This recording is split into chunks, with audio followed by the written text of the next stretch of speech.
A road rage incident turns a young British couple's journey home from the pub into a setup for an American slasher movie. We were just followed and chased. And the ending was truly horrifying. It wasn't just one stab to the heart, it was 37 stab wounds. Here was a road rage incident which had ended up in a murder.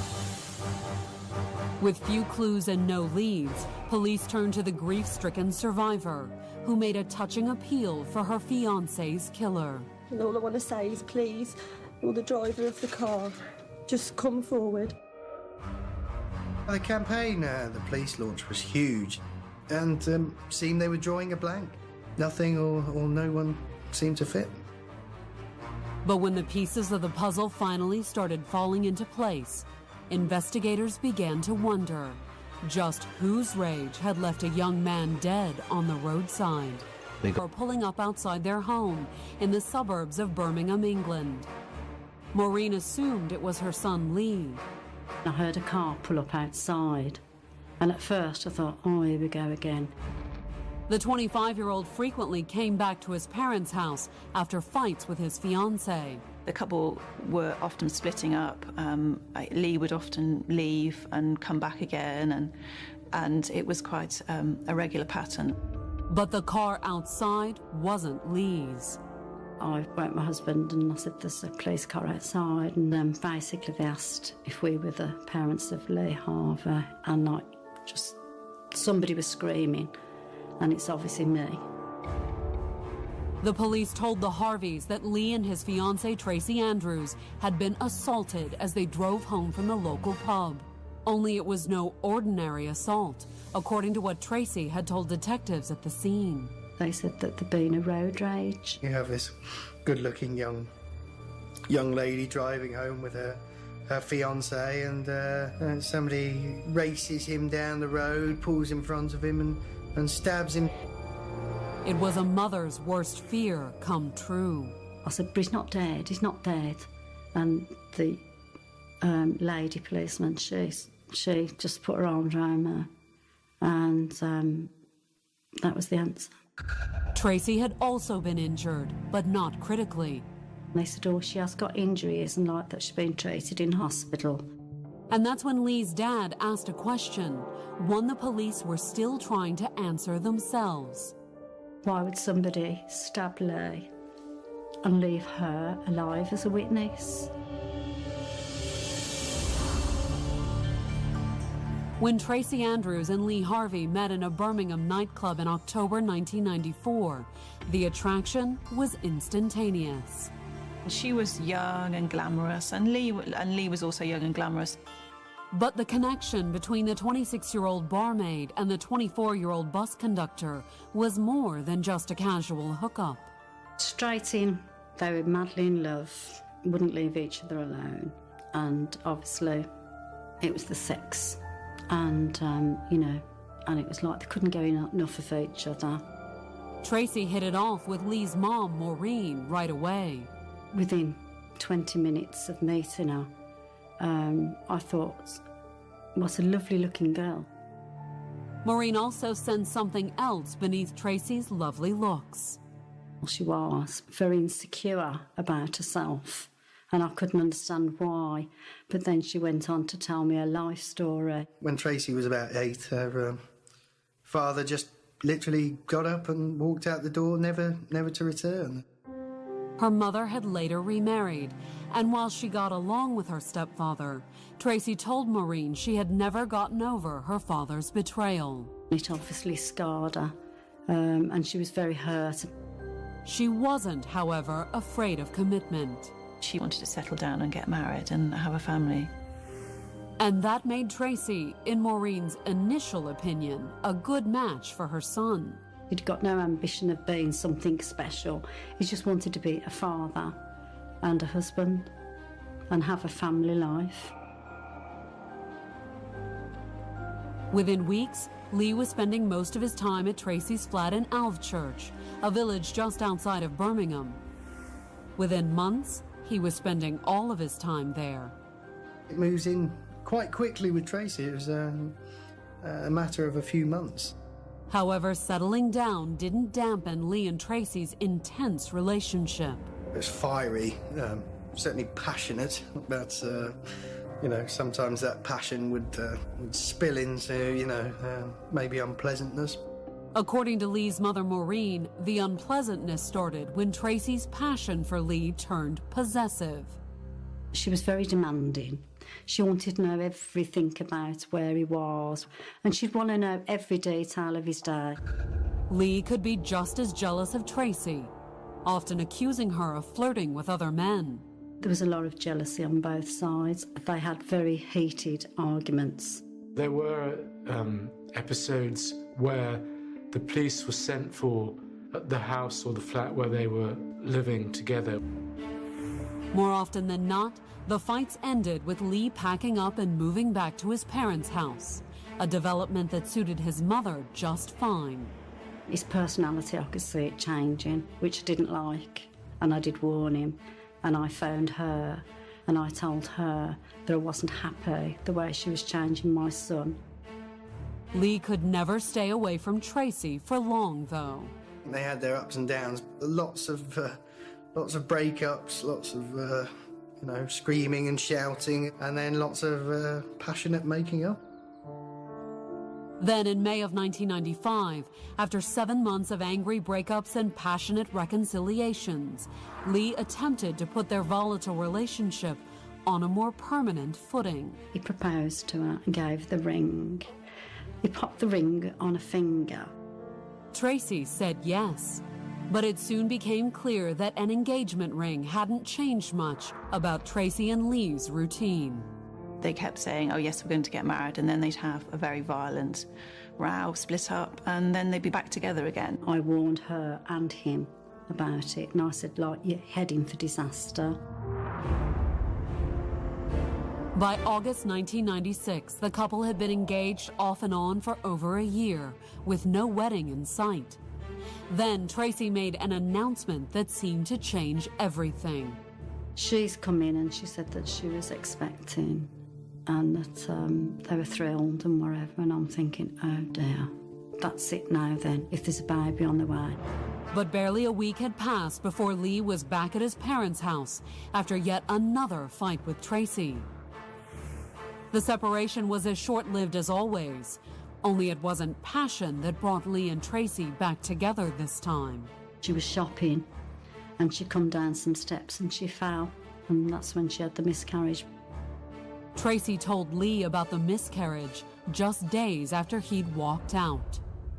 He was very upset and he was concerned about that, and he kept saying, oh, we can try for another one. Tracy appeared equally devastated.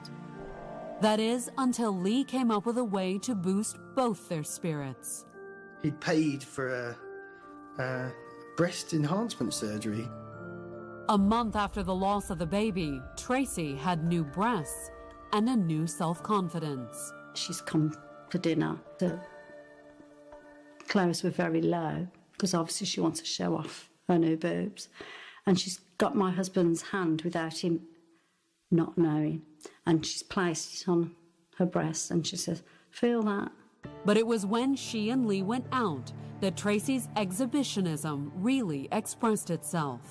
She started getting onto the dance floor and dancing and sort of like enticing the men, and she'd just stand and dance on her own, and because she wanted people to see her the way she moved.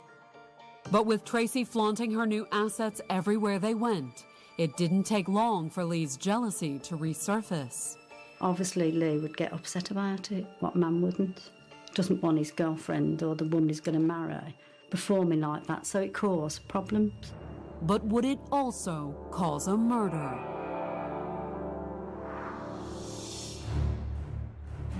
On the evening of December 1st, 1996, Tracy and Lee headed down to the local pub for drinks. And Tracy, as usual, made sure she turned all the men's heads as soon as she walked into the room. She was very noticeable. Black leather jacket, black leather trousers. And just hours later, police would be wondering just who had noticed Tracy in the pub that night. Around 10:45 p.m., a local man made a gruesome discovery on the isolated stretch of road outside his girlfriend's country cottage. He heard some noises in the road outside. He went to the garden gate. He saw Tracy in a distressed and blood-stained condition. She was discovered standing by the car and with Lee on the ground, already dead.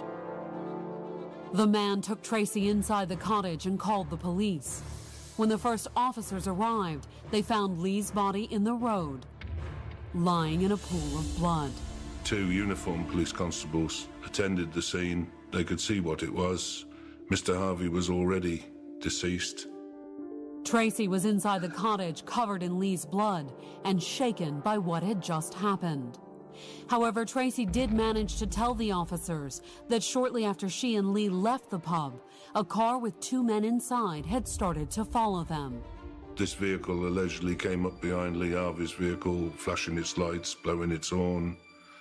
There was some shouting. Eventually, according to Tracy, the other car pulled in front, forcing them to stop. Lee and the other driver had jumped out and started arguing. Tracy said she got out to help Lee, but the other driver had knocked her to the ground. She's got a black eye, she's got bruises, she's covered in blood.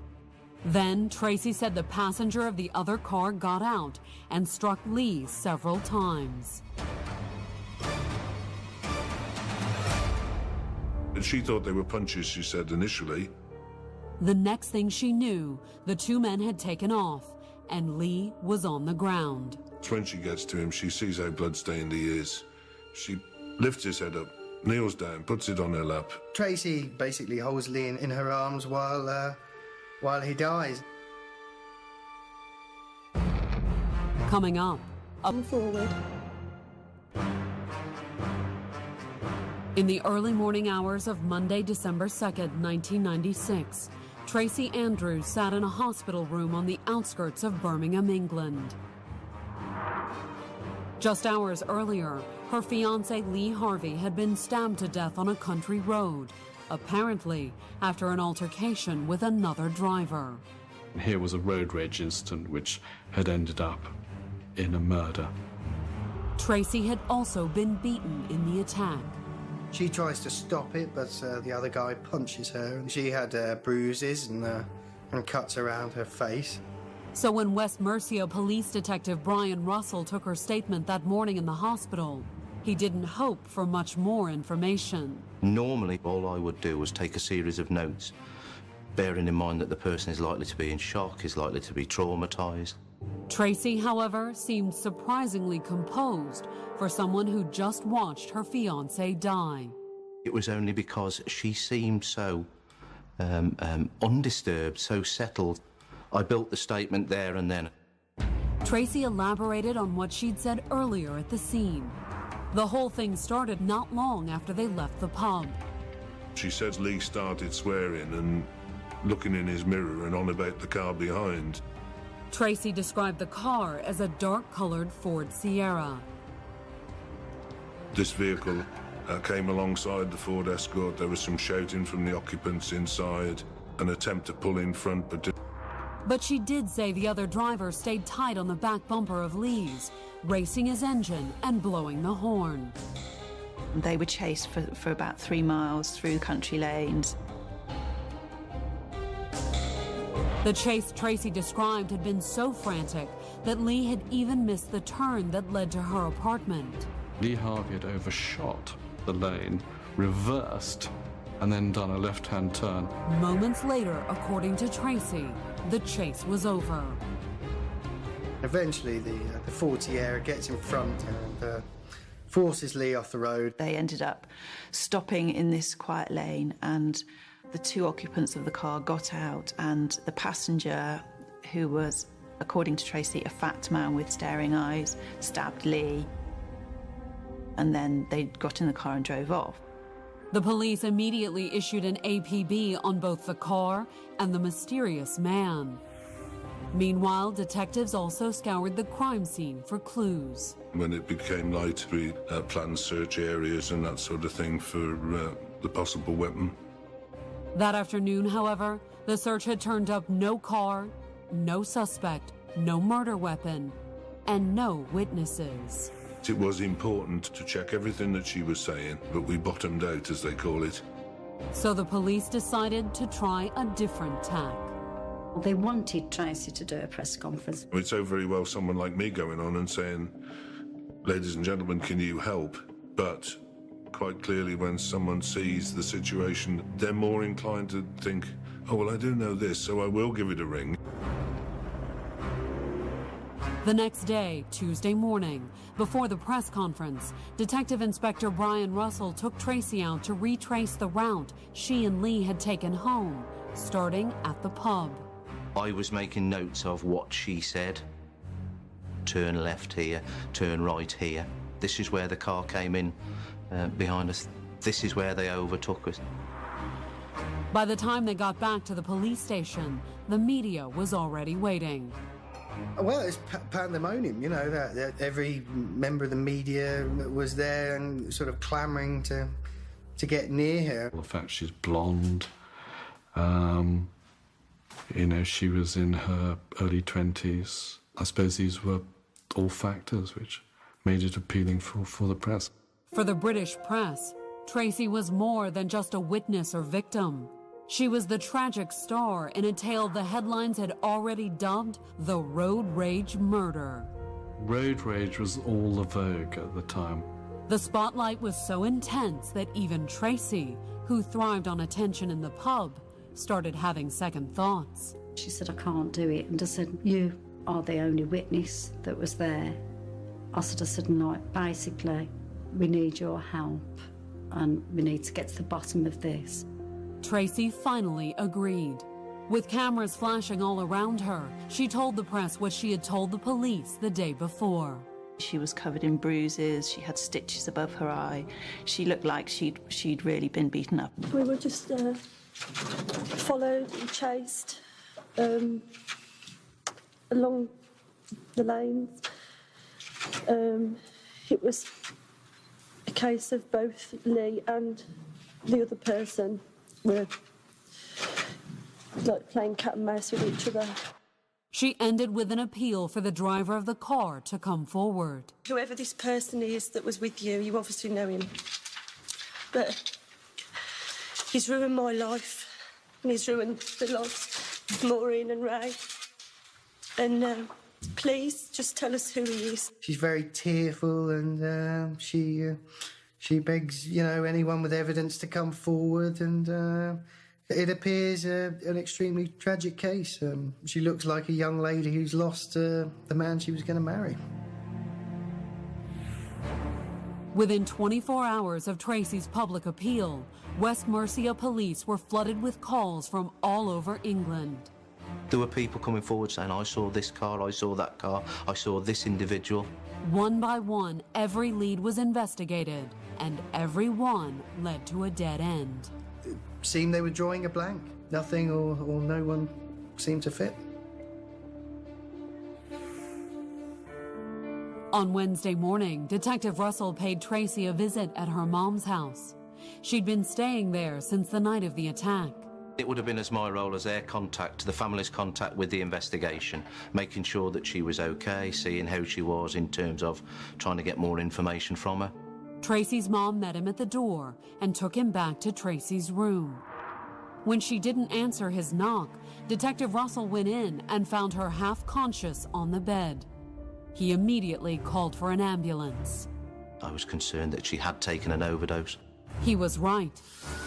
And as Tracy was taken to the hospital, Detective Russell worried that they might lose their only witness to a savage murder. We needed her, selfish as it sounds, we needed her to be alive to make sure that we could catch the person who committed the murder. Tracy survived, but her suicide attempt made headlines around the country. The public were sort of devastated for her because it looked like, you know, she couldn't stand to live without her fiancé. But within a few hours of her suicide attempt, the British police suddenly had reason to wonder, was it really an act of grief? Or did Tracy Andrews have another reason for wanting to end her life? On Wednesday afternoon, West Mercia detectives finally received the phone call that would lead to a break in the case. The chap knew the car, and when he saw it in the paper, he got in touch to say, I saw that car. So what made this particular call stand out? For starters, the car the caller remembered wasn't the Sierra. It was Lee's Escort.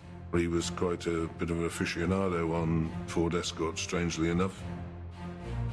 According to what the caller told police, on the night of the murder, he and his girlfriend had been sitting at a T-junction waiting to turn when Lee's Escort had shot past them. And they recalled him stopping, putting the car into reverse, and then sort of reversing to the junction they were at and driving past them on the opposite side of the road. It fit perfectly with what Tracy had said in both her original statement and when detectives had redriven the route. She'd given clear and specific directions on that route. This is where we overshot the junction. But then, after corroborating much of what Tracy had told police, the couple's statement took its own sudden, unexpected turn. They were able to tell the investigation there was no other car there. There was no vehicle coming along that section of road pursuing that Escort whatsoever. According to Tracy, the killer's car had been in hot pursuit when they missed the junction. Had she made a mistake? Or had she lied? Either way, the couple's statement brought Tracy's entire story into question. It was the first challenge in evidence. That was the first part of her account that didn't correspond. She had to be considered now as a suspect. Coming up, the police confront Tracy with the new evidence. She bowed her head and she just gave off some signals that I thought, this is it, she's going to go. On Wednesday, December 4th, 1996, 27-year-old Tracy Andrews was in the hospital for the second time in 3 days. The first time she had been treated for shock after the brutal murder of her fiancé, in what the press described as the road rage murder. But this was really the first time it appeared an angry incident on the road had led to somebody being murdered. And I think it frightened people, you know, it struck a chord. This time, however, it was Tracy's life that was in danger. She had taken an overdose, and I understand it was quite a bad one. While recovering at the hospital, her fiancé's parents were among her first visitors. I visited her most days at the hospital. She was still full of like the drugs and feeling the after effects of the overdose that she took. At one point, a groggy Tracy grabbed Maureen's hand. And she squeezed it and she said, I'm sorry. She said, I'm sorry for what I've done. My husband's nudged me and he said, that's the news you're going to get, to a confession. To Lee's father, Tracy's apology amounted to her taking responsibility for his son's murder. But Lee's mother reserved judgment, telling her husband not to get ahead of the police. I said, no, let's just wait. Let's see what happens. Let the police do the work. Little did Maureen know that the police were beginning to come around to her husband's way of thinking. The same day Tracy attempted suicide, 2 witnesses had come forward who had seen Lee and Tracy's Ford Escort just moments before Lee's murder. But it wasn't so much what they had seen as what they hadn't that concerned investigators. There was no vehicle chasing that Escort. And that then cast doubt on everything that Tracy had said about a pursuit, about a road rage incident. Was their key witness also their prime suspect? Detectives went back over Tracy's statement, comparing it with all the evidence gathered to date. We had an open mind. It could be that we were wrong. Maybe Tracy was really innocent. We were always ready for that possibility. But actually, as the evidence developed, it never pointed away from her. It just seemed to strengthen against her. For one thing, as Tracy had described it, she'd been on the ground, knocked down by the other driver when Lee was stabbed. And she'd only reached him after his attackers had gone, getting blood on her clothes by cradling Lee in her arms as he died. But the more police studied the evidence, the more it indicated a different scenario. According to the forensic pathologist that examined the evidence from the crime scene, the distinctive pattern of blood on Tracy's sweater could only have come from an arterial spray. Lee had a severed carotid and jugular vein, so he would have been spurting blood. It's like a fountain, but very short-lived because so much blood is expelled at such velocity that the human body loses a lot of its blood content very quickly. It sprayed out until the pressure went down. It was about 60 seconds. But if the spray of arterial blood only lasted 60 seconds, how could Tracy have gotten it on her sweater if she'd only rushed to Lee's aid after the killer's car had sped away? Her account to the police of when she actually went over to the victim after he'd been attacked by someone else was well after that arterial spraying would have subsided. She clearly was closer to that than she indicated. Taken alongside her discredited story of the pursuing Ford Sierra, the implications were obvious to the police. A mysterious man didn't murder Lee. Tracy did. By Friday morning, the prosecutors agreed with the police. They had enough to arrest Tracy on suspicion of murder.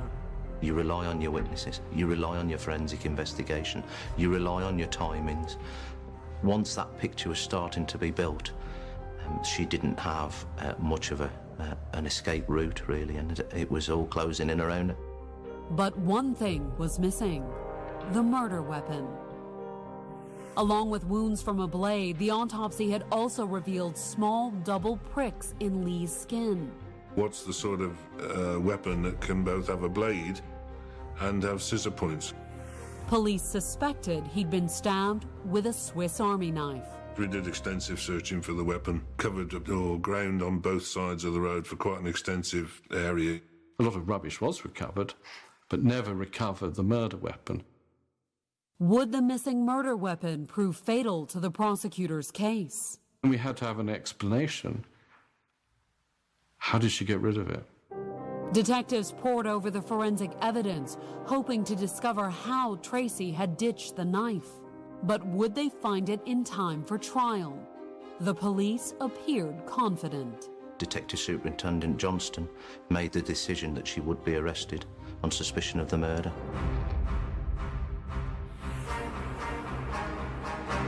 Around 11 a.m. on the morning of December 7, 1996, police officers met Tracy Andrews with handcuffs and an arrest warrant as she left the hospital. The moment she's well enough, the police swoop and place her under arrest. And it wasn't until she was sitting in the back of a police car that a startled Tracy learned she'd gone from potential witness to prime suspect. Superintendent Johnston played his cards very close to his chest.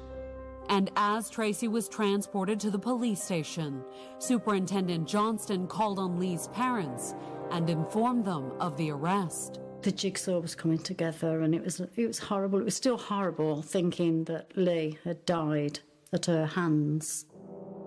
Maureen Harvey could no longer deny the awful truth.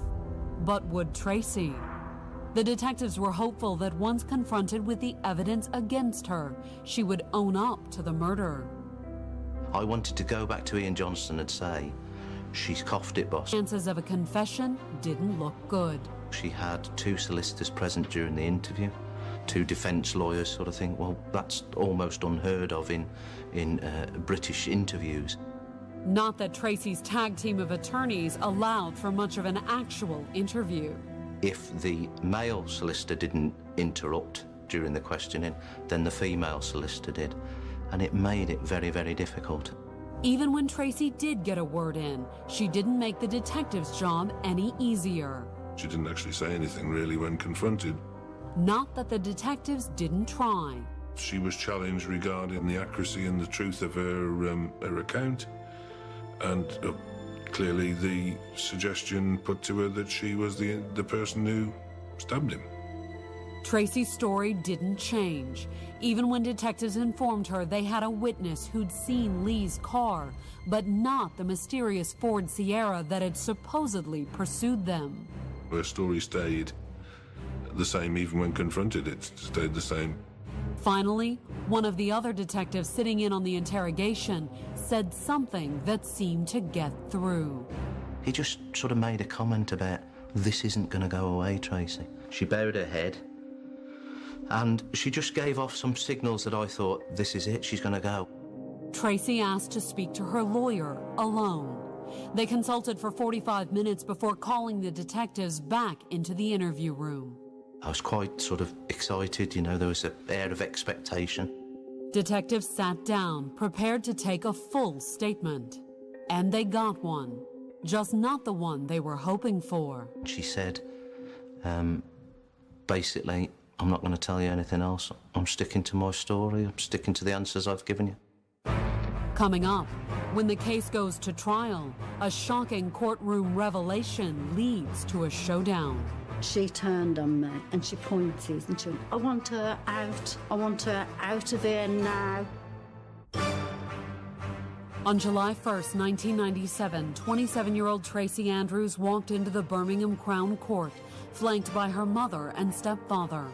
It was 7 months to the day since her fiancé, Lee Harvey, had been stabbed to death, and Tracy was about to stand trial for his murder.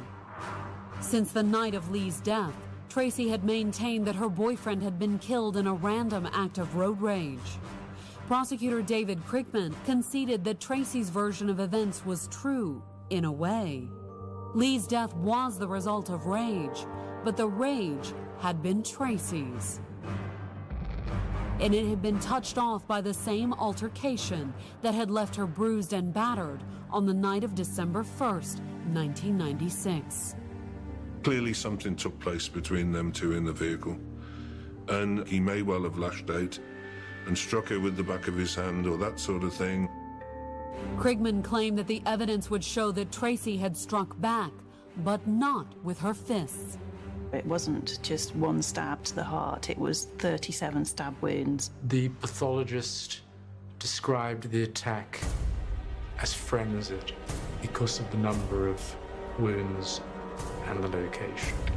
But what had launched Tracy into a frenzy that particular evening?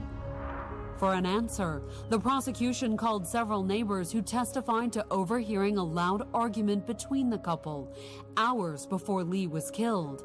And it had been, as the English say, a regular row. Throwing things at each other. I think the telephone had got thrown, the TV maybe had got thrown. They'd obviously been having a serious domestic dispute between themselves on that day. They were already rowing on a sustained and very high volume level earlier in the day. And the argument continued off and on until much later that evening, according to the testimony of witnesses who saw them at the pub.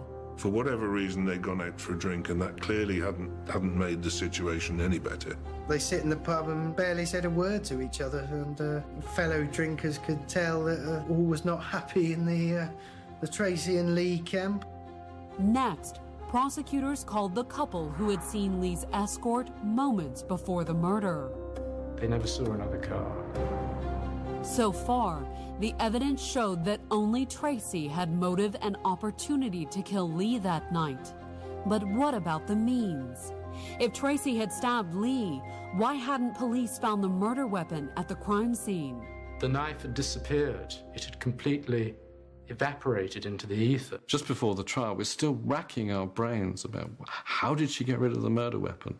The answer, the prosecution claimed, was that Tracy hadn't ditched the murder weapon at the crime scene. She had done it at the hospital. Once it's out with hospital waste, there's absolutely no chance of it being recovered. How did Tracy supposedly manage to smuggle the knife into the hospital with the crime scene crawling with police? The answer, according to the prosecutors, lay in Tracy's boots. Or more specifically, the curiously shaped bloodstain inside one of them. It fitted in size and shape. The Swiss Army knife that we're fairly, certain that she used.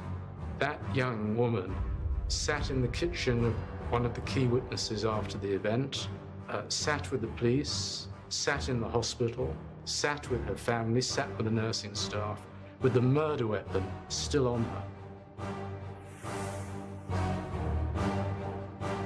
On July 10th, Tracy's defense barrister began laying out his case. His first witness, Tracy Andrews. She was quite calm and composed, and she spent 5 hours just trying to tell her version of events. She was detailed, she was consistent, she was calm, she presented herself well. She told the jury that she had never deliberately lied to the police, but the stress of the situation may have affected her memory. She just brushed it off by saying, I can't remember. Don't remember that bit. But what about the testimony that contradicted her account? How did Tracy answer the eyewitnesses who said there'd been no Ford Sierra chasing Tracy and Lee? She said they must have been talking to each other. The woman had her eyes closed in the passenger seat. They missed it. And when the prosecutor asked Tracy if it was Lee who had left her face bruised and battered that night, she adamantly denied that he had even struck her. She told the jury their fight earlier in the day was nothing compared to the ones they had had in the past, and none of those fights ended in murder. On the contrary, she and Lee had always come back together, stronger than ever. They always made up. I think they enjoyed the making up as much as they enjoyed the arguing. To illustrate her point, she told the jury about one of the most painful episodes in their relationship, the events surrounding her pregnancy the previous fall. But she added a detail that shocked at least one person in the gallery, Lee's mother, Maureen. They had a fight. She basically threw him out of the flat, and she decided she didn't want to be a single mother, so she had an abortion and then told everyone it was a miscarriage. When I heard that she'd had an abortion and she hadn't had the miscarriage, now I just gasped and said, oh, the bloody liar. And for the first time, Tracy's composure slipped. She turned on me and she pointed and she went, I want her out. I want her out of here now. The judge let Maureen stay in the courtroom, but when it came time for Tracy's cross-examination, the prosecutor seized the opening offered by the outburst. He basically dissected her story, piece by piece, and showed how it couldn't have happened. And of course, I think she did the worst thing possible that she could in the witness box. He got her riled up, he got her angry, and of course that anger blazed. The jury could see that. It became apparent in the way she answered that this was a woman who had the capacity to do something as brutal as that which she did. On July 28th, both sides gave their closing arguments. It was now up to the jury to decide if Tracy was guilty or innocent of Lee's murder. Coming up, will Tracy's angry testimony prove her undoing, or will her heated outburst temper the jury's response? Provocation in English law reduces murder to manslaughter. Prosecutors claimed she'd stabbed fiancé Lee Harvey to death during a heated argument that also left Tracy battered and bruised. Now it was up to the jury to decide. Did Tracy do it? And if so, did her actions add up to murder? The judge, as was his duty, said if they found that she in fact did kill him, then they were entitled to consider provocation, which in English law reduces murder to manslaughter. After 5 hours of deliberating, the jury announced it had a verdict. It was probably the longest 5 hours of my life. As the jury came into the courtroom, Lee's parents weren't the only ones feeling the tension. The court was just still for a moment. There was sort of electricity. Because I don't think people were certain what the verdict would be. The jury foreman stood up to read the verdict. The court clerk says, have you reached a verdict? The foreman says yes, and the court clerk said, what's that verdict? And the foreman says guilty. Tracy showed no reaction to the verdict. She was sitting there with her head bowed, looking at the floor. The judge. For Lee's parents, the verdict meant justice for their son's killer. And just sighed a sigh of relief and just hugged each other and just said, thank God it's over and we can put Lee to rest now. But for many, even though Lee Harvey's murder was solved, Tracy herself remained a mystery. Why did she persist in the road rage story, even when the evidence was overwhelmingly against her? If she'd have said, he hit me, it would have given the opportunity to say, I didn't really, I was acting in some form of self-defense, and we may have been looking at a trial, but we may have been looking at the issue, is it murder or manslaughter? She was a fool, because if she'd admitted that they'd had a row and it went horribly wrong, she probably wouldn't have done the life sentence that she's doing now.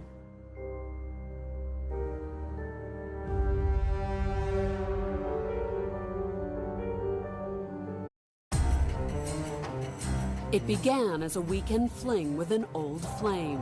She said we had an affair. Yes, it was once. That was it. But when the affair ended, the stalking began. You have this woman that is causing all these problems. Acts of vandalism, letters and harassments. We're all terrified of her. She's unstable. She could do anything. And when the harassment turned to violence, the first thing I noticed was the bullet hole. Police were soon on the stalker's trail. It's really his own fatal attraction situation. But this time, the story would be updated with a 21st century twist. When you use a computer, it leaves tracks. 8-year-old Ann Stout walked into the bedroom of her home outside the small town of Darby, Montana. She was looking for her husband, Bill, and she found him. She finds Bill laying on the bed. On his side, there's blood. Anne immediately dialed 911. I just got home, and there's something wrong with my husband. There's blood, and his eyes are all bruised, and he's cold. Bill Stout was dead, killed by a single gunshot to the head. But whose finger had been on the trigger? Not Bill's, judging by the crime scene. The gun that had fired the fatal bullet wasn't clutched in his cold hand, or even in his bedroom. That's a big concern, that you have a gunshot injury and you don't have a firearm in the area. But who would want to murder Bill Stout? Questioned at a neighbor's house, his widow quickly gave police a possible suspect. Her name is Barbara Miller. Anne told police that Bill had had a brief fling with Barbara, and that Barbara had not been at all pleased when Bill broke it off.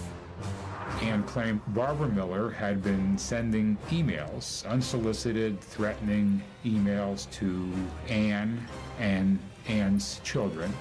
Anne and Bill's sons also told investigators about the other woman. They told me that Barbara Miller could be a suspect. She was sending all of us emails, all me, my brother, my mom, my dad. It was really creepy, you know, just, I don't know, really freaking me out. And according to one of his sons, Bill Stout had been freaked out too. He told me that his dad was extremely concerned because a pistol of his had recently gone missing. Had Bill's jilted lover killed him with his own gun? Barely an hour into the investigation, the signs were already pointing the detectives in that direction. We had a viable suspect right off the bat. But the deeper they dug, the more detectives would find themselves asking, was something about this Hollywood-style fatal attraction a little too scripted?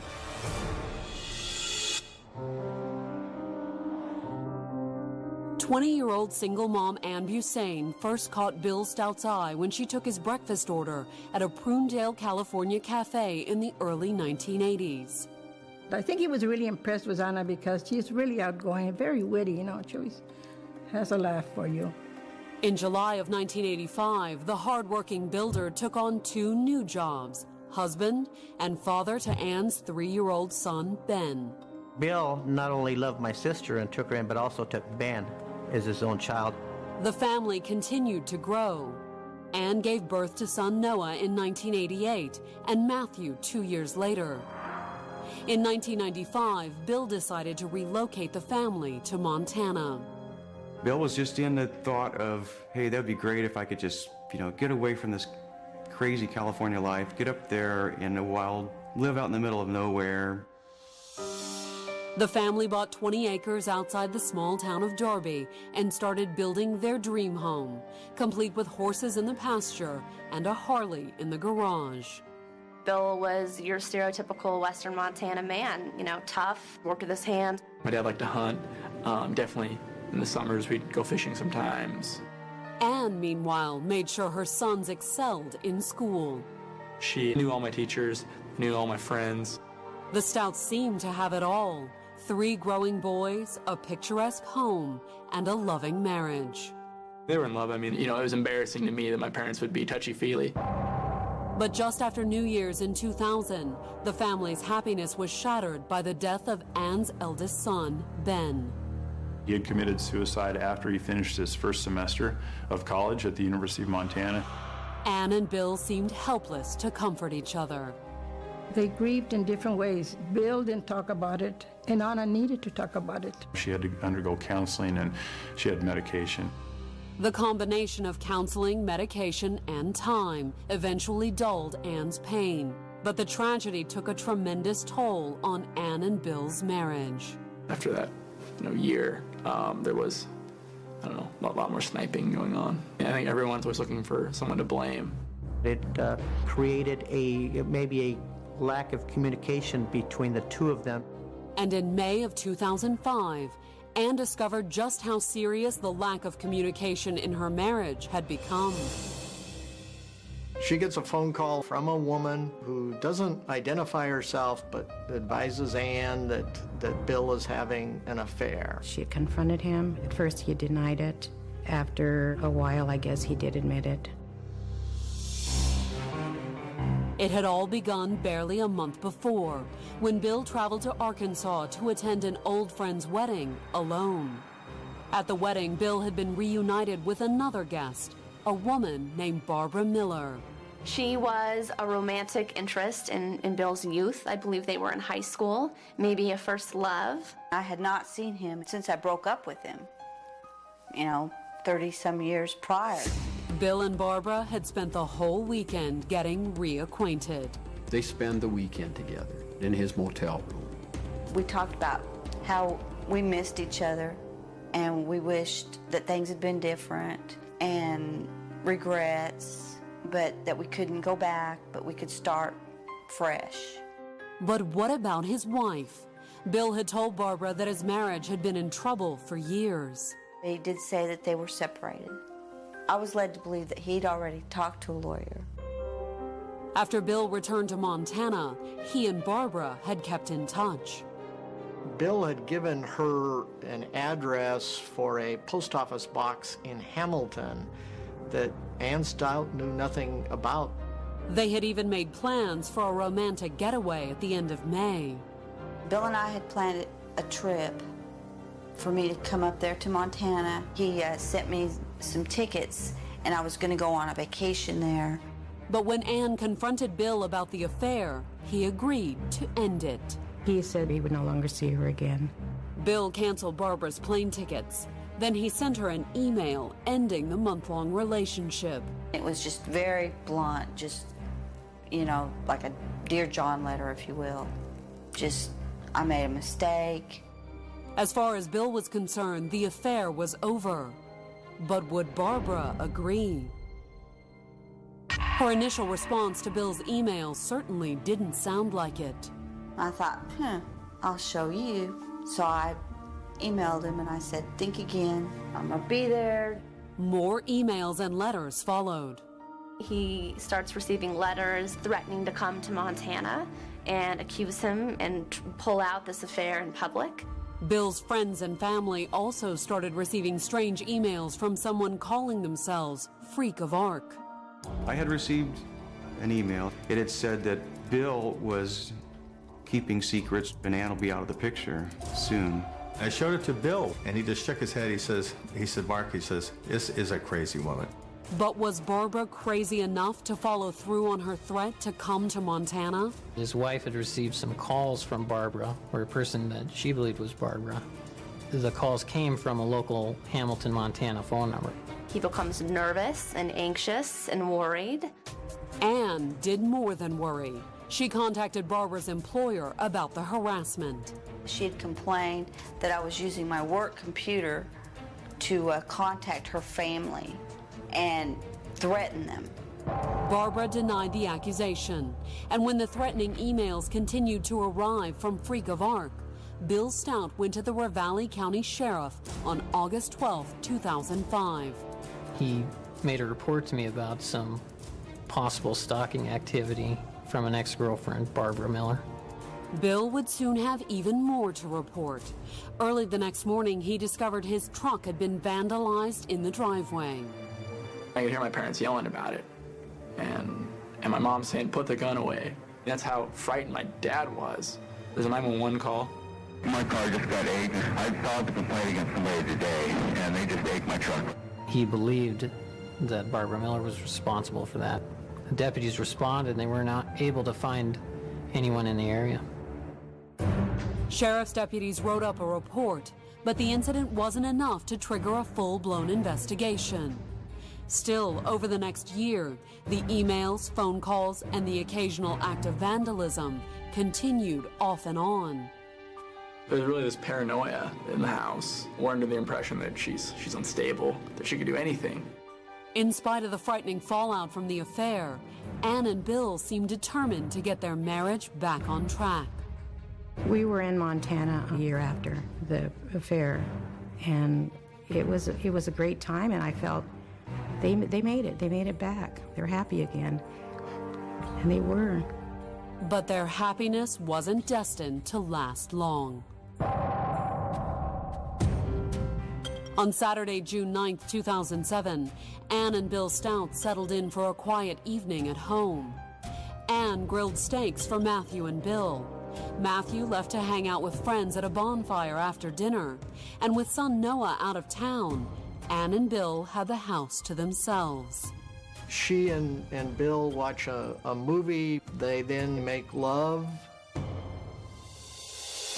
Early the next morning, Anne and Matthew left Bill in bed while they went to Missoula to run errands.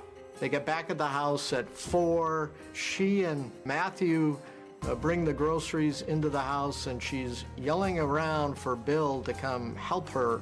When he didn't answer, Anne went into their bedroom. She opens the door of the bedroom. She finds Bill laying on the bed on his side. There's blood. Moments later, the Ravalli County 911 Center received a frantic phone call. My name is Ann Stout, and I just got home, and there's something wrong with my husband. There's blood, and his eyes are all bruised, and he's cold. Coming up, after months of thefts, threats, and vandalism, had Bill's stalker finally struck. Her involvement in this case was something that we started working on immediately. At around 4:30 on the afternoon of June 10, 2007, the Ravalli County, Montana 911 Center received a frantic call from the home of Anne and Bill Stout. Anne, as she explained to the dispatcher, had just discovered her husband lying in a pool of blood. Is he conscious? No! I mean, yes! And what's not breathing anything! Within minutes, an ambulance arrived at the home. The body was laying on the bed, facing away with a pillow partially covering the head. But they were too late. Much too late. They don't run a strip on him. They don't put any kind of sensors on him. They can see that he's obviously dead. And the detectives quickly discovered the cause of death. Well, the first thing I noticed was the bullet hole in his head. There was a very obvious wound to the head that was possibly a suicide. 7 years after his adopted son's suicide, had Bill Stout also taken his own life? I could see one hand above the covers. The gun was nowhere around that hand. The other hand was under the covers. After I documented the scene as I found it, I checked that hand and the gun wasn't there. Which immediately suggested one thing to the police. There was no firearm present. So it was a giant concern for us in that it might not be a suicide. Had Bill Stout been murdered? The lack of a gun near the body, along with the 9mm shell casing police found under the pillow, certainly pointed to a homicide. A dead person can't hide a gun. But if Bill hadn't shot himself, whose finger had been on the trigger? That evening, while police secured the crime scene, Detective Perry Johnson interviewed Ann at a neighbor's house. She's quite composed. She's able to talk. She's not hysterical. She's not weeping or sobbing or any of that. Did Bill have any problems with anyone? No, he got along well with everybody, but he had an affair a couple of years ago. Just hours after finding her husband's body, Ann informed police that he'd cheated on her. Naturally, the admission led directly to the detective's next question. How did you handle that affair? I love Bill very much, but I don't think I really trusted him again, and I think he knew that. Ann went on to explain that Bill had ended the affair and that she and her husband had been trying to patch things up. But the other woman, according to Ann, didn't take Bill's scorn lightly. She tells me during this first interview that, well, there are some issues. The woman, according to Ann, had stalked Bill. Ann told police the stalker had regularly sent the family threatening emails, harassed them with frequent phone calls, and even stolen Bill's gun. At least that's what he'd suspected. He has a gun that he filed a complaint with last week that was stolen, and that was our handgun. He filed a complaint last week. Yeah, at the sheriff's department. Do you know what kind of gun? I only know it's called a Beretta, but I don't know what kind. He came to the sheriff's office and said, look, I don't know if this gun was stolen or not, but I can't find it. And I've had problems with this Barbara Miller. She possibly took my gun. And the stolen pistol just happened to match the caliber of the shell casing found under Bill's pillow. It was a 9mm Beretta handgun, probably one of Bill's favorites. Was it the murder weapon? And more importantly, who was this other woman who'd supposedly stolen it? Her name is Barbara Miller. Did that mean Bill's old flame might have been involved in his death? It was certainly starting to sound that way. Without tipping off their potential suspect, sheriff's investigators started making inquiries. Her involvement in this case was something that we started working on immediately, exploring what her whereabouts or her activities for the day before and of the murder. One task remained, however, before police considered Barbara a prime suspect rather than a mere person of interest. They had to rule out the people closest to Bill. That night in the neighbor's garage, the detectives asked Ann to walk them through the weekend before Bill's death. According to Ann, her husband had spent Saturday afternoon riding his motorcycle. What time did he get home? Late. Because I was already cooking Matthew's dinner, and it was light. Because I seen him drive up when I was outside barbecuing. Ann said they'd all sat down to a steak dinner, and then she and Bill shared a quiet evening at home. Matthew went to a bonfire. Okay. Then it was kind of nice, just the two of us. It was nice. The next day, according to Ann, Bill had slept in while she and Matthew had gotten up early and gone to Missoula. We went to the Walmart, and then from Walmart, we went to the mall. The trip itself may have been ordinary, but the return home was anything but. They've been shopping, so they start carrying their groceries into the house. She says, I call out to Bill, hey, we're home. And then she says, I go into the bedroom and I find Bill's body. And she said, I hollered for Matthew that we have to leave. Questioned by the police that same night, Matthew confirmed his mother's statement, starting with Saturday's dinner. I think it might have been some steak. There might have been a salad or something. I don't eat vegetables. According to Matthew, he'd last seen his father alive at dinner. He told police that his dad was already in bed by the time he got home from the bonfire and had slept in the next morning while he and his mom went shopping in Missoula. We left into the house at about 8:15, 8:30. My dad was sleeping. Matthew also confirmed Ann's account of their shopping trip. After Walmart, went to the mall. Then after the mall, we'd drop off some clothes and things at the Goodwill. Matt's right there. He's with her the whole time. Receipts recovered from the Stouts shopping bag strengthened the alibi. All police had to do now was send investigators to Missoula to see if it checked out. In the meantime, detectives secured a warrant and started combing the Stout residence for clues. Sheriff Chris Hoffman was passing through the garage when something about Bill's motorcycle caught his eye. The saddlebag was unlatched. That was unusual. I mean, not terribly out of the ordinary, but for me it would be, and for most of the people that I ride with. But if the unlatched flap piqued the sheriff's curiosity, it was nothing compared to what waited inside. He calls other officers over there, and they find a pistol in that saddlebag. It was a 9mm Beretta. The same make and caliber as the one described as stolen.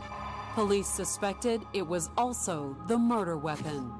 But if the Beretta had been used to kill Bill, would the shooter's prints still be on the gun? The police weren't hopeful. And the reason had to do with a crucial clue that the detectives had found in the Stouts' laundry room: a single latex glove. The latex glove was found buried halfway in her laundry hamper. Had the killer worn the glove? The glove that we recover out of that laundry basket, we submit to the crime lab and we process it for gunshot residue and DNA. But would the results confirm what Ann and her sons apparently assumed? That Barbara Miller had killed Bill Stout. This Barbara Miller character, we're all terrified of her. Coming up, what had started as an open and shut case of fatal attraction suddenly gets complicated. We're starting to get an idea that possibly Bill's death was much earlier than what we had assumed. On Monday morning, June 11, 2007, it had been less than 24 hours since Ann Stout called 911 and reported finding her husband Bill dead in their bedroom. Police already had a suspect, however. Both Ann and her son Matthew had pointed the finger firmly at a woman named Barbara Miller. They told me that Barbara Miller could be a suspect if it was a homicide. An old high school sweetheart of Bill's, they'd reunited for a brief affair 2 years before his death. But when Bill had ended the affair, according to Ann and Matthew, Barbara apparently hadn't taken the rejection lightly. They were very concerned, telling me about strange, stalking type behavior they believed was coming from Barbara. There were various emails sent to Bill Stout. There were also letters that were received by different neighbors of the Stouts and friends of the Stouts. And if Barbara was Bill's stalker, didn't it stand to reason that she'd had something to do with his murder? The police weren't sure. For starters, how did she get into the house? There were no signs of forced entry or a struggle. The television was on. The house seemed pretty together. It wasn't all disheveled. The crime scene wasn't entirely clean, however. Someone had left one potentially critical clue behind. When we went into the laundry room, we recovered a glove. While the medical examiner took Bill's body to the morgue for autopsy, sheriff's deputies sent the glove off to the crime lab for DNA analysis. But would the results confirm that Barbara had been the shooter? The next morning, going over the evidence gathered at the scene, the detectives began to have their doubts. For starters, there was the 9mm Beretta that investigators suspected of being the murder weapon. Bill had reported it stolen just over a week before his death, a theft he'd blamed on Barbara Miller.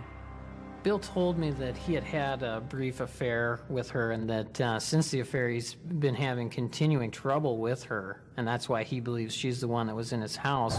But if Barbara had stolen the gun in order to shoot Bill, why had the police found it stashed on Bill's motorcycle? I don't ever remember working a firearms theft where somebody stole a gun and then brought it back and put it somewhere else. And if Barbara didn't ditch it at the scene, how did it get there? What if the person who'd stolen the gun wasn't Barbara? Suddenly, the whole stalking story was starting to sound suspicious to police, and very convenient for Ann. That's the trail that Ann herself sent us down. This is, clearly what she wanted us to be working on. There was, however, another trail the investigators could follow. The trail of phone calls, letters, and emails that Bill believed had come from Barbara. The investigators seized the Stout family's 3 computers. I received the computers, the letters, the facts as the sheriff's office had developed them, and told to take a look. While the forensics experts tried to crack the origin of the mysterious emails, the detectives went straight to the alleged source. On June 12th, after getting a call from Montana police, Arkansas authorities paid Barbara Miller a visit. The Crawford County police came out to talk to me. After the interview started going, it became a little more intense, like about my whereabouts. Then I finally asked, am I a suspect? And I think the way they worded it was like a person of interest. Barbara admitted sending one email threatening to come to Montana, but she told detectives it had been an idle threat made in the heat of the moment. I had no intentions of going. I was angry because he didn't call me. I thought that would have been the big thing to do. Not only did Barbara deny being Bill's stalker, according to what she told investigators, Ann had spent the affair's aftermath pestering her. She'd call me periodically to check on me and pretend to be my friend and see what I was doing. Police couldn't help but wonder why Ann would contact Barbara if Barbara was the one supposedly stalking her family. She introduced us to Barbara Miller and this situation with her husband. Was Ann deliberately creating a smokescreen to conceal the killer's true identity? If so, who was she trying to protect? Noah had been out of town, and Ann and Matthew had been caught by traffic cameras on their way to and from Missoula, confirming their alibis.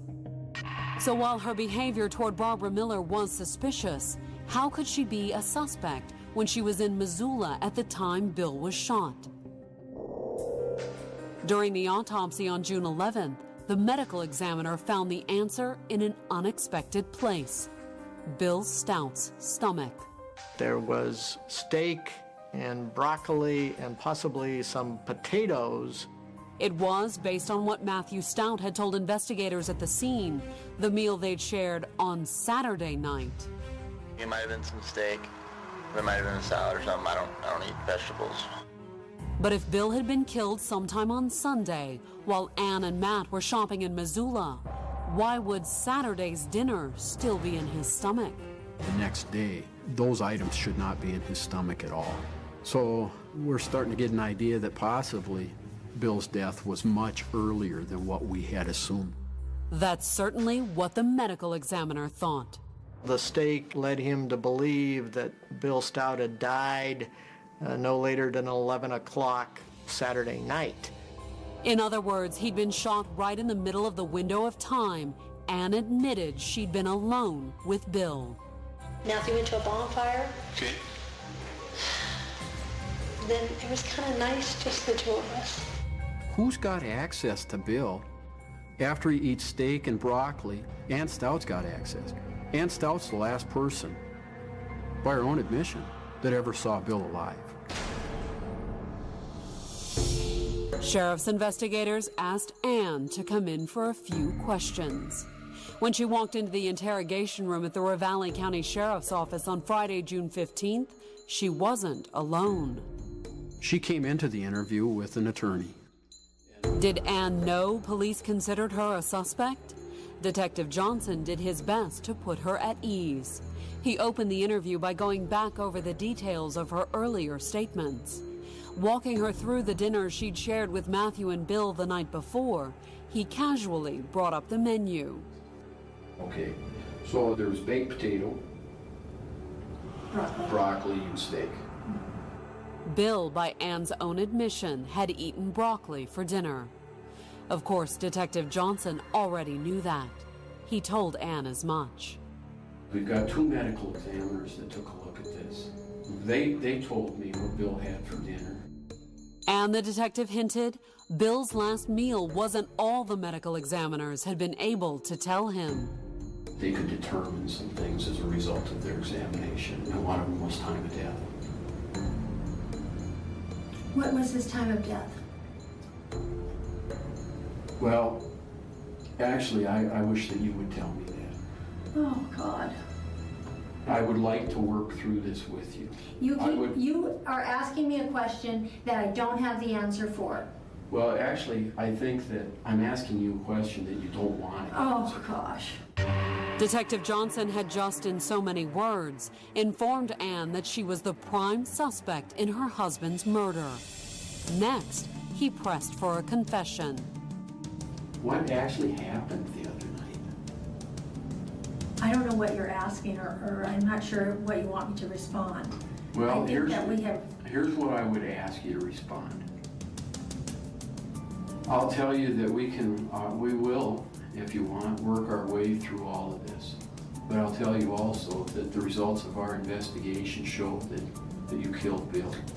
They do not show that. They do not prove that, and you do not know that, because it did not happen. I can assure you that I do. You may not be lying, but you are not informed. I did not do that. Ann became so agitated that her attorney eventually stepped in and stopped the interview. Yeah. No, it wasn't like that. Well then... Oh, no, you have it so mistaken. No, I don't have it. Yes, you do. Please, you have it mistaken. Can I talk to her off tape for just a couple minutes? You bet. Her attorney asked me to be able to speak to her alone. I left the room, and when I came back in, he told me that he didn't want me to ask her any more questions. There was only one thing left to do. As the officers prepared to cuff Ann, she panicked. He is going to take you into custody. Oh, God!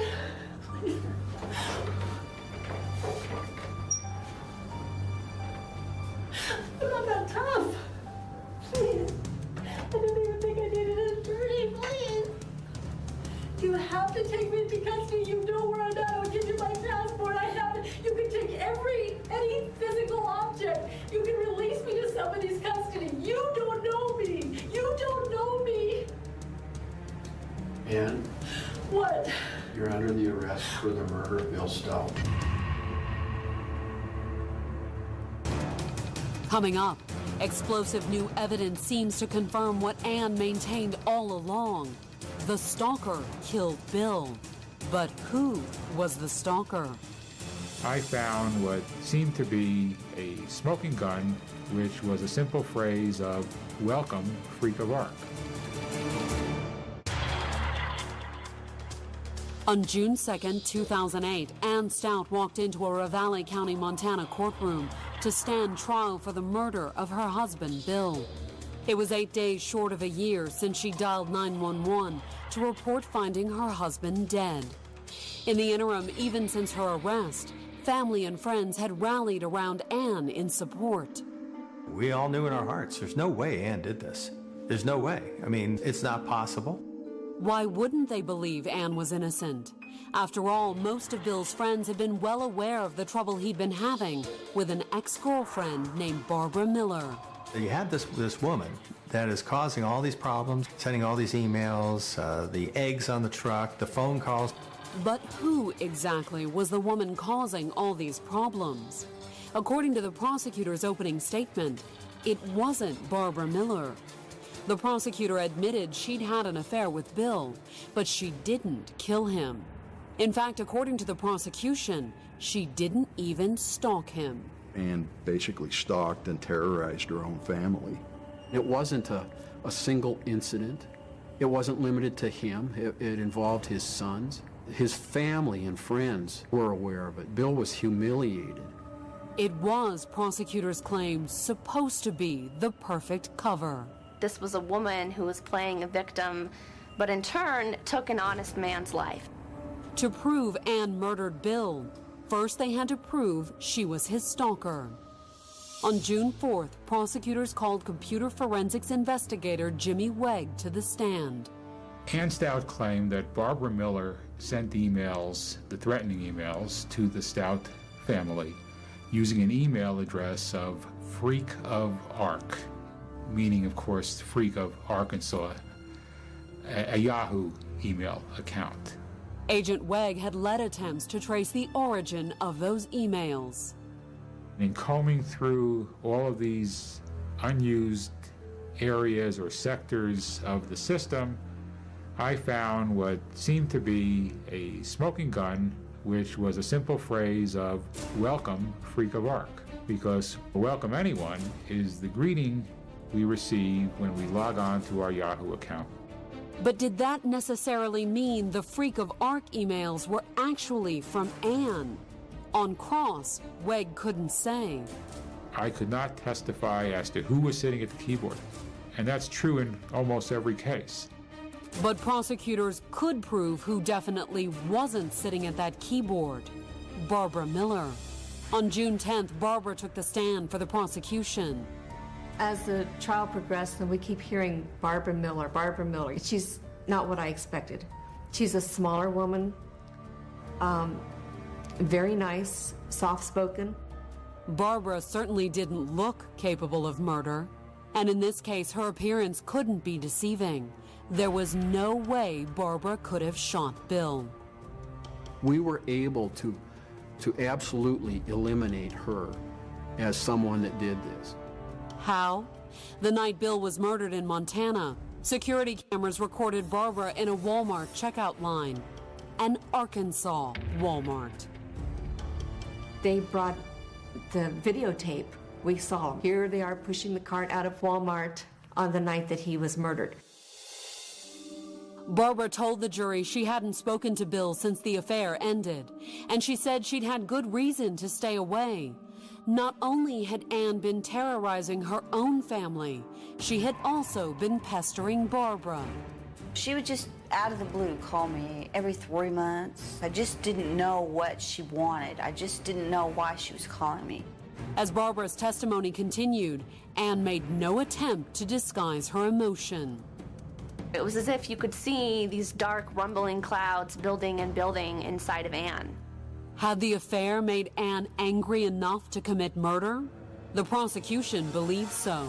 And while they didn't have her fingerprints on the murder weapon, the prosecutors could still offer jurors direct proof that put the gun that killed Bill into Ann's own hand. The crime lab report on the latex glove recovered in the Stouts laundry room. We get a result back that's positive for particles of gunshot residue. The gunshot residue suggested the killer had worn the gloves in order to keep fingerprints off the gun. However, according to the lab technician's testimony, the killer's plan hadn't worked out. The glove was found with Ann's DNA on the inside and Bill Stout's DNA on the outside. If that's not enough of a red-handed "I did this," I don't know what is. On June 11th, the prosecution rested. That afternoon, Ann Stout's attorney started presenting her defense. It had been a year and a day since his client had found her husband Bill's body. But that was all she'd done, according to the defense. But if Ann didn't kill Bill and Barbara couldn't have, who did? Our pathologist said that it looked more like suicide. Everything that he saw clearly indicated, including the autopsy photos, that Bill had shot himself. The theory, as the defense reminded jurors, matched the first impression of the police at the crime scene. But police had ruled it out because the gun wasn't in the bedroom near the body. Had they been too quick in their judgment? Could there be another explanation? Somebody came along and moved the evidence. Someone was shocked enough to change the scene because of how hard it was for Ann when Ben died. They didn't want her to go through the same trauma. But what about Ann's DNA on the inside of the glove and the gunshot residue on the outside? According to the defense, it only proved Ann had worn the glove. It didn't demonstrate that Ann had worn the glove to shoot the gun. Someone who may have moved it out to the garage could have had that glove on. On June 12th, Ann Stout took the stand in her own defense. The courtroom was pretty well packed. Everybody's wanting to hear what's going on. What is her side of the story? It was a sad story that Ann's attorney walked her through. The loss of a son, Bill's infidelity, his death, and her subsequent arrest. She was trying to convey to the jurors that I'm a real person. Look at me, I'm just like you. These terrible things have happened to me, and look at the person that I am, and I would never do this. She seemed scared and nervous, a worried, very insecure, very sad woman. Ann had reason to be scared. When her testimony ended on Friday, June 13th, 12 jurors were all that stood between Ann and life in prison. Coming up, the verdict. The jury gets called in pretty early, and my mom is, obviously worried. I mean, she's just terrified. Bill Stout had been dead for little more than a year when the jury retired to determine whether his wife Ann had killed him. Charged with deliberate homicide, she faced up to life in prison if convicted. But first, the jurors had to decide which Ann was the real one, the deranged stalker, or the quiet, demure woman sitting at the defense table. It was a lovely mother, a devoted wife, a mother of 3 kids, active in the community, versus a very malicious, vindictive, alone and hurt woman who chose homicide as her way to manifest her emotions. On the afternoon of June 19th, after 8.5 hours of deliberation, the jury announced it had reached a verdict. The jury gets called in pretty early, and my mom is, obviously worried. I mean, she's just terrified. Moments later, the court clerk read the verdict. Guilty. I expected her to fall apart, put her hands over her face, cry. She just stood there. Was she resigned to her fate, knowing what she had done? Or was Ann simply stunned by the fact that her life had taken yet another tragic turn? She's just so gone in shock that, I don't think she has any idea what's going on. Noah Stout is still struggling to accept the jury's verdict. But one thing remains certain. Ann is his mother, even if she did kill his father. I'm not saying that she's innocent. I'm not saying that she's guilty. I'm just saying that she's my mom. I'm gonna...